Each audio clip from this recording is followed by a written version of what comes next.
Hi. So, I guess it's finally time. This is the full story of my past year or so. If you've been following me on Everyday Feminism or Postmodern Woman, or if you're friends with me, and either in real life, um, you'll know that I spent the vast majority of last year very sick, and in the hospital. I had, on top of my already diagnosed conditions of endometriosis, polycystic ovarian syndrome, secondary anxiety, and secondary depression, and eczema, and all of that. Last year, I also had a very terrible breast abscess. You can see the details of that on my blog at theculeffect.com. Um, those scars are still there. They remain. It is not fun. I spent much of the year, I spent months literally going back and forth to the hospital every single day. And on top of that, my endometriosis got worse, and the pain spread into the rest of my body and just never went away. And I was eventually diagnosed with fibromyalgia as well. And then had my family, Hayo come out, my kid, and my partner, to be with me after the last surgery, which was the biggest. They had to go all the way down to the muscle. My father made me send them back to Ohio. And after that, my worst nightmare came true.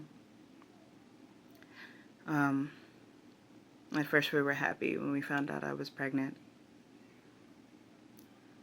But then in December, when I went back, I discovered my son had been hurt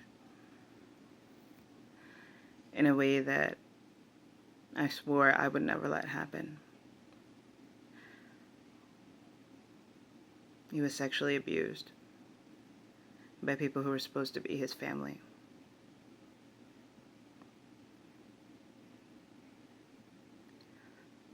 His father took the fall.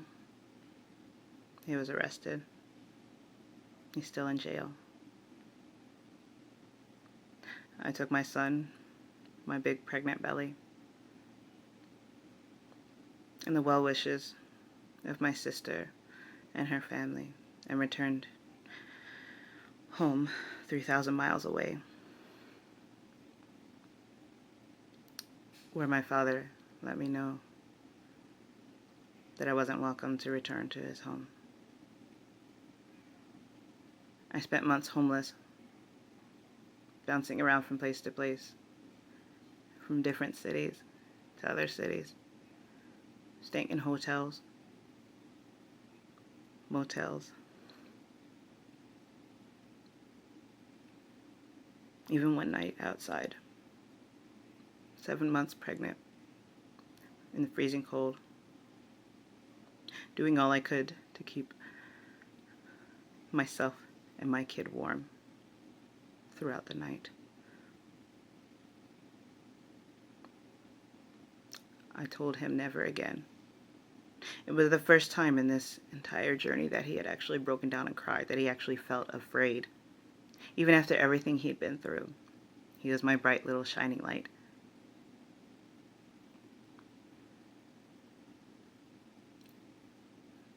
Never again, I told him. Some wonderful people, some friends, some not even friends, some strangers that I had met and made through the group Intersectional Non-Monogamy, or just random happenstance, helped where they could, sending money, praying, sending love and light and checking in on me from time to time. Eventually, my son and I managed to find a sublet to stay in for about a month, which was good because at the time I was about 8 months pregnant.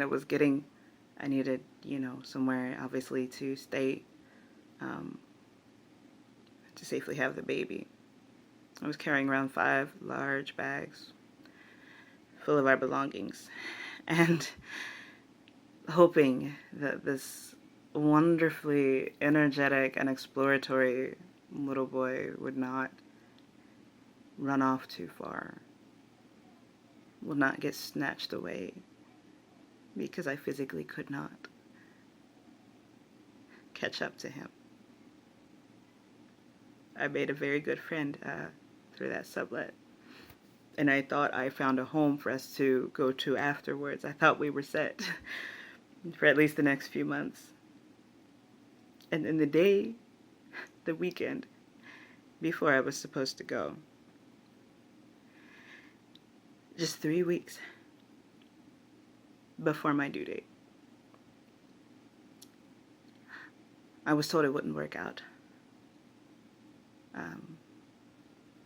There was no explanation given.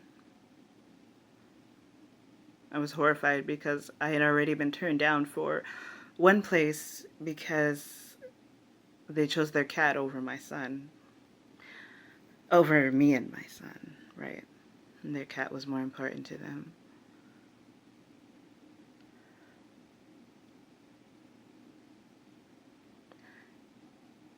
Through a mutual friend, I was introduced to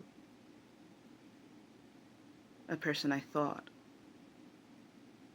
had as open a heart as mine. If you know my history, you'll know my family has a huge and long history of service. That we've literally been around and helped all kinds of people. And with what I had generally experienced in California, I expected more of the same. I thought I had finally found my home, my people, my atmosphere.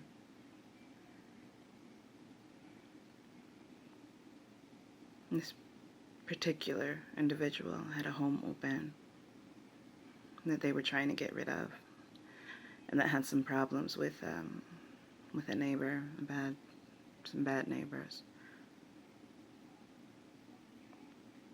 The deal was, I would sit and watch the house, maybe even rent it afterwards. Watch the workers, make sure nobody trespassed, all of that. In exchange, there would be no rent, and I would, I'd have a home, I'd have a place to stay. I thought the worst was over.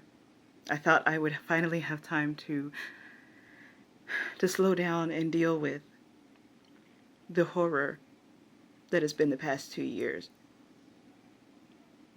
I thought my son and I could find someone to talk to about what we had been through.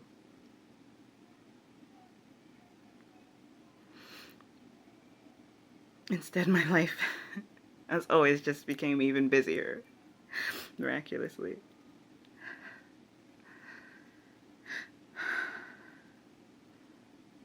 I had been working all throughout this, but the week after I arrived at my new home, my second child made his debut. My second C-section, which I will be writing about. In some ways it was better, in some ways it was worse. With the over-medicalization of birth, the lack of consent, and the damage done to brown bodies. To brown bodies read as female, that's a tale for another time. In any case, just 2 weeks after my surgery, I returned to work because, of course, I needed the money. And I love my job. I love it. And my boss and my coworkers are,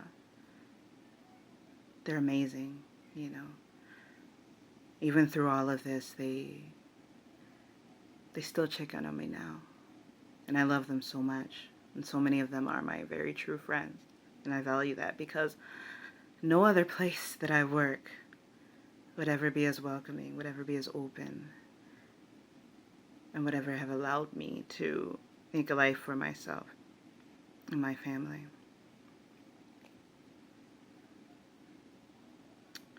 Appointments, construction, all of that.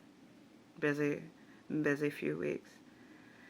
Trouble getting my medicine, the medicine that stopped the pain all over my body.